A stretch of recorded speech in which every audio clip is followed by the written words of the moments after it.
unpack. We unpack. We unpack. Coming to you live. Boxingego unpack. Yeah. We unpack. We unpack. We unpack. Coming to you live. Teddy Atlas comments on Anthony Joshua's performance over Andy Ruiz, and it's sounding like new media.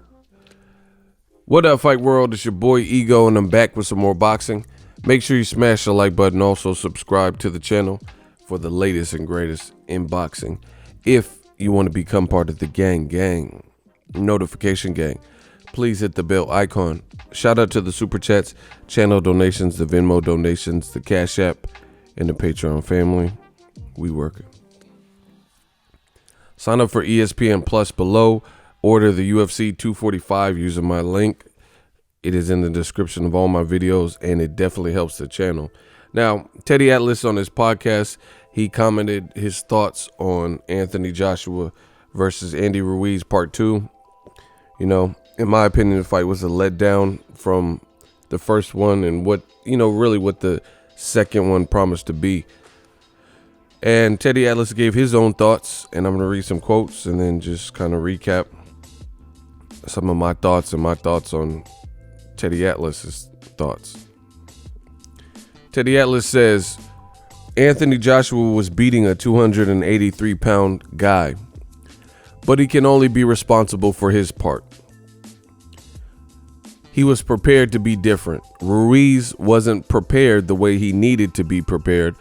I'm giving Joshua all the credit for doing what he had to do with what he had. But he wasn't in there with Joe Frazier, and he wasn't in there with George Foreman. I know those guys don't exist anymore, but he wasn't even in there with a prepared Ruiz. He was in there with a guy that went down that treacherous road of allowing the fame and money to allow him to forget about how you want to feel yourself the day after. It bothered me that Ruiz cared so little about the opportunities that come so rarely. There's still a chance, talking about a trilogy fight and things. He says, who are they going to fight? Team Joshua only going to fight guys they control, that Hearn controls, and that DAZN controls. They're not going to fight guys from another network and another promoter unless it's so big they could work out a deal, which happens. Right? He went on to say, I saw fragileness about Joshua. I still saw Humpty Dumpty fall and get broken into a million pieces and a million parts and do what had to be done to get put together. But I still had a funny feeling every once in a while in those small spots where Ruiz did move his hands and did get close. Is Humpty Dumpty really back together? Is Humpty Dumpty going to fall apart again? Do I still see a crack in the eggshell? Yes, calm down. Eddie Hearn, a lot of money involved, I get it. But please stop acting like he defeated a good fighter. The king is back. Like he just beat the Roman army. He didn't beat them. It was more like a college fraternity at a keg party. You defeated one of them in the middle of a keg party because that's kind of how Ruiz represented himself on that night. So you didn't exactly beat the Roman Empire, but you did what you had to do. But you saw in those moments, and he did what he had to do to survive those moments. He grabbed, he held, and survived. But there were moments where you saw some fragileness where you had to be worried. If you are a fan of Joshua, your heart had to go boom. I mean, really. Joshua's not the guy that you thought he was going to be, but give him credit for coming back and reinventing himself and doing what he had to do, especially in the mental side. But he's not the guy that we hoped he would be. I think that's fair. End quote from Teddy Atlas. Wow, that's a lot. Literally, that is almost precisely what I've been saying on my channel. He just phrased it in his own particular word. And I agree with it. So obviously this is what I said before this even podcast dropped. So, I agree with it. And I like the Humpty Dumpty reference. Humpty Dumpty sat on a wall. Humpty Dumpty had a great fall. I think, like I've also said, Teddy Atlas didn't really mention this aspect of it, but Teddy Atlas, I think he did a good and fair assessment. But one thing that I've said is these two fights have forever changed the perception of Anthony Joshua. They really have. I mean, the first one, that goes without saying. He was undefeated, and then he fought a guy late notice who looked fat and portly, and, that person beat him.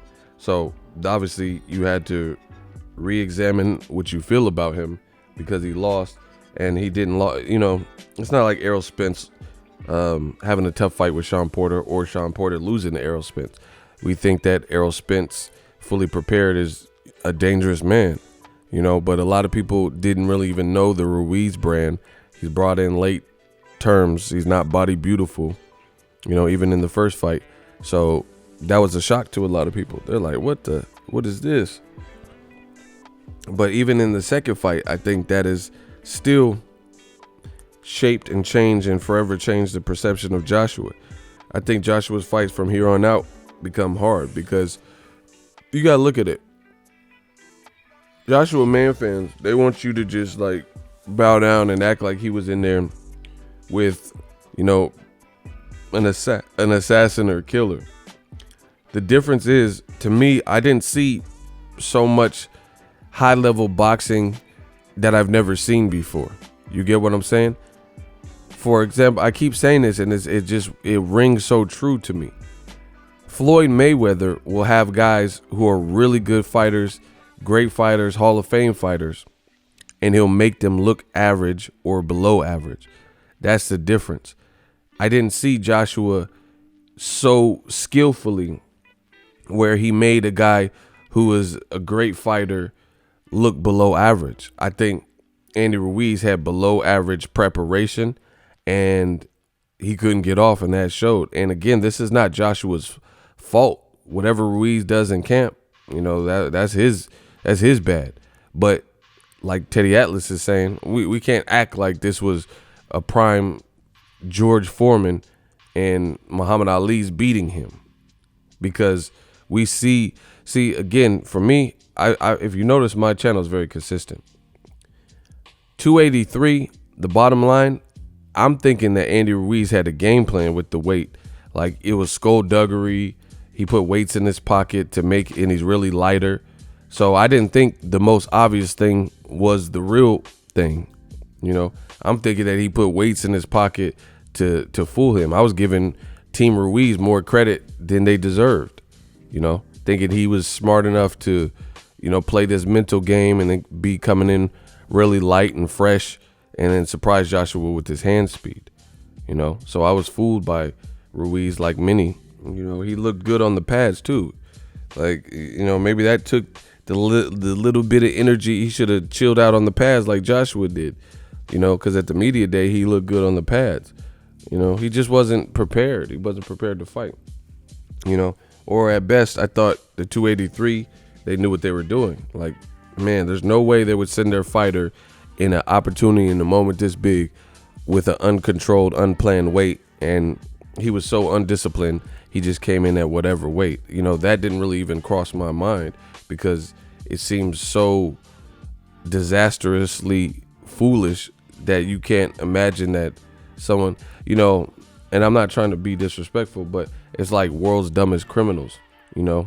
A guy comes in with the, grocery bag, brown bag over his head trying to rob somebody, and he don't have no eye holes cut out, and he can't see, he can't see who he's robbing. It's just like, it seems so foolish that you're like, how would anyone, you didn't come in with the ski mask, you came in with a grocery store bag over your head with no holes. I just can't even picture anyone thinking like, this how I'm gonna perform this robbery. You get what I'm saying? But Andy Ruiz, he did the Buster Douglas thing, and now he's facing the backlash and the criticism and the disappointment of Mexican fans and just fans in general, American fans, blah, blah, blah.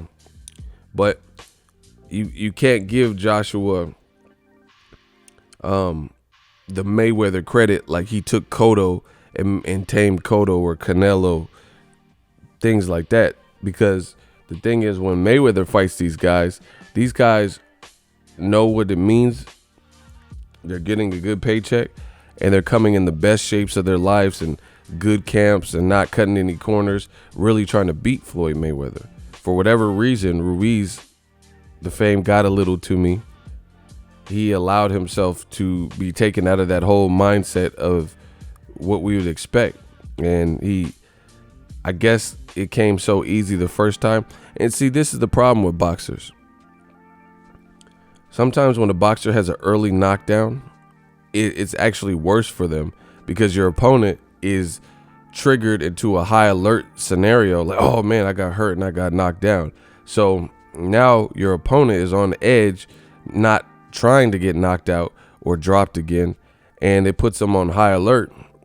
And it gives a sense of confidence to the person who knocked you down. But the problem is the guy on high alert, he's trying his best not to make any mistake. He's fainting and, his adrenaline is kicked up, things like that. And the other person might have a false sense of security. Like, oh, I hurt him once. I can hurt him again. I got 11 more rounds. And the knockout never comes. Another knockdown never comes because they're not doing what it took to create the initial knockdown, And I think that is a very good analogy for what we've seen. When you knock someone down and then you get overzealous and too happy, you forget what you were even doing in the basics and fundamentals that even produced the knockdown. And you derive from your own game plan of putting it together, jabbing your way in and stuff, and you start headhunting, and the person is on a heightened high alert. So they're looking for the big shots. So it kind of works against you when you start headhunting. That's why when I see a fighter hurt somebody and then take their time with the knockout, it's beautiful. That's beautiful boxing. But you start headhunting and all this dumb stuff, then it oftentimes doesn't come because you've triggered this person into a high alert scenario, and now you're trying to headhunt, and this is what they're anticipating. It's the same thing. Joshua was dropped 4 times. He was embarrassed. People were telling him he can't do it. So he's racking his brain trying to figure out how he could beat this guy. And he's training and he's disciplining himself. Andy Ruiz is, on the other hand, living like a champion, something he's never had, and eating and, kicking it. Don't know if he drinks alcohol, but whatever. He's doing these types of things.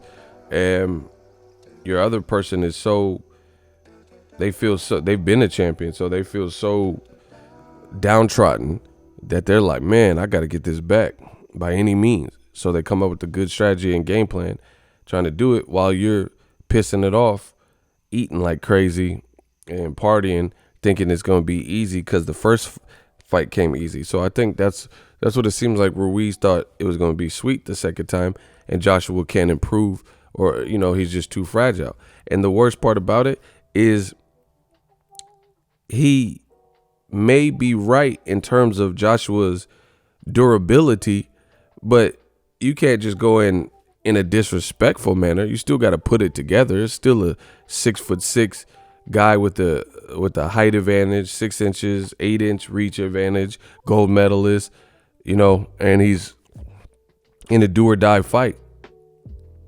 So you can't just be disrespectful and just think it's going to come to you, and especially when you can't put your punches together or do none of the stuff you were doing in the first fight.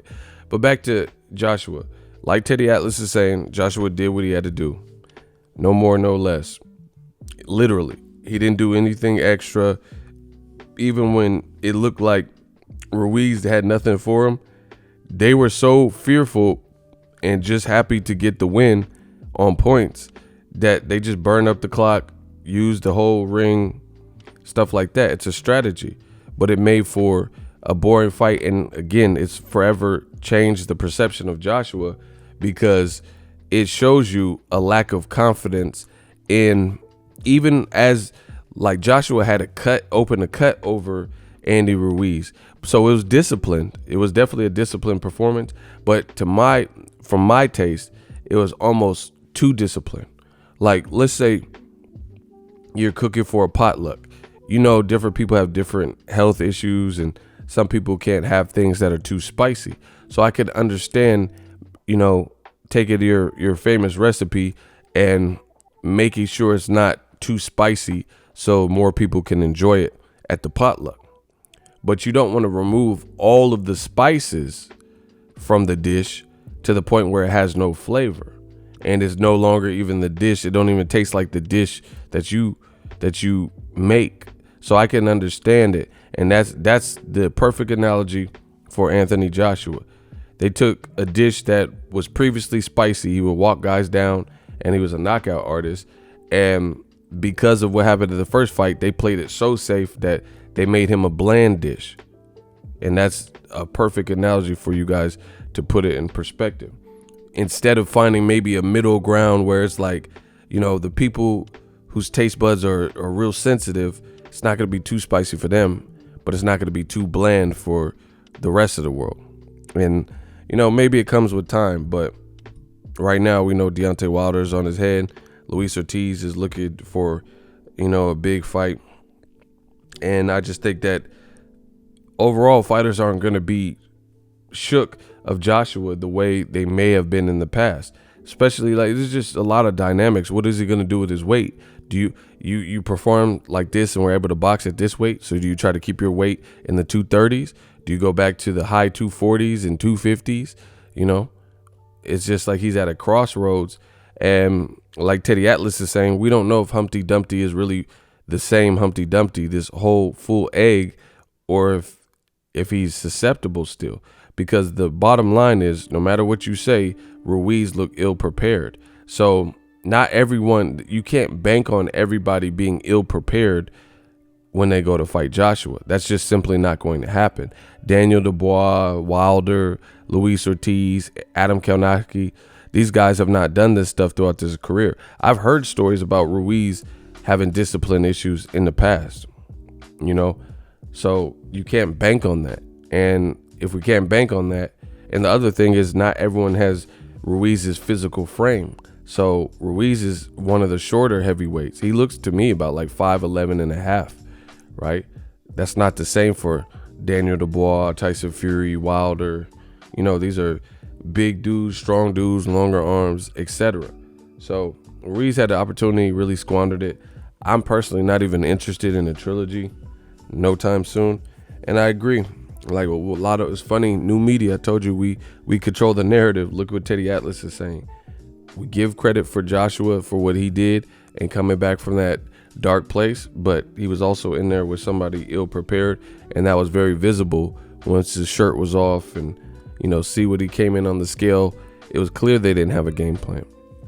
At the weigh-in, you don't really know because all you see is the height and weight.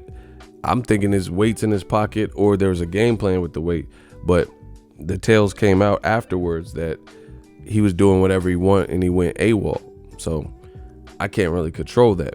If a fighter don't want it, you can't. The trainers and coach and dad and stuff can't want it more than Andy Ruiz. So that's a personal flaw, personal character flaw that Andy Ruiz displayed.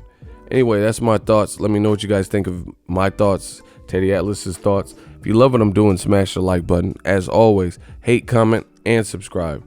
Till next video is Ego, signing off. So if you enjoyed this video and want more content like this on the channel, you can show your appreciation by going to the PayPal donate button or the YouTube support button, and you can donate any amount that you feel is equivalent to the value of this video. Much more to come. Thank you guys for your support. Boxingego, the future of boxing.